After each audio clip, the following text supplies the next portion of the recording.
Thank you, Chairman, and the TI committee for convening this very important member day to hear about our priorities this Congress. I'm proud to speak on behalf of my constituents in the 39th District of California. Now, more than ever, it's very important that any infrastructure legislation that is considered in this Congress has input from both sides of the aisle. Only together, in a very bipartisan way, can our country address some of the most pressing issues impacting the long-term sustainability of our infrastructure system. By reforming our user fee system, and incentivizing public-private partnerships, we could find common ground to address the associated taxpayer costs of an infrastructure package without having to saddle our future generations with debt or hamper our economic recovery from the COVID-19 crisis with tax increases. There is wide consensus from both parties that we must address the broad deficiencies of our ports, highways, bridges, and roads, but any infrastructure action by Congress must be targeted and effective in addressing our competitiveness abroad.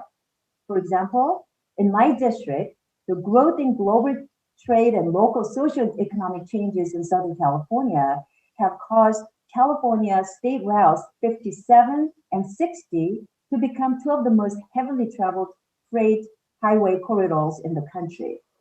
Unfortunately, the American Transportation Research Institute has ranked the 5760 confluence as the worst truck bottleneck in California and one of the worst in the nation.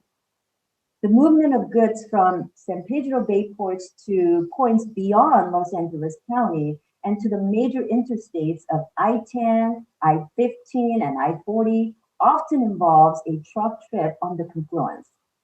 Nearly 40% of nation's containerized imports pass through the San Pedro Bay ports.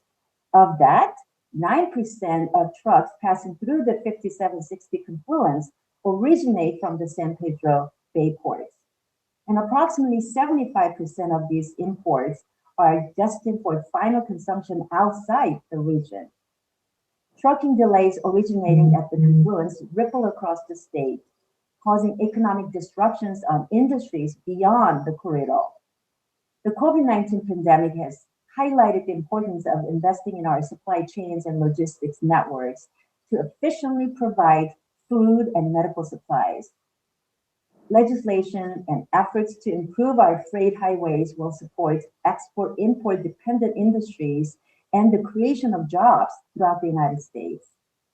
I urge the committee to work with me to strengthen the national freight highway system to improve the movement of goods and people through the 5760 confluence, which serves as a vital freight highway connection linking Southern California ports and manufacturing facilities that drive the regional, state, and national economy. Thank you again for allowing me to testify today and for your leadership to improve our nation's competitiveness and infrastructure. I look forward to working with this committee and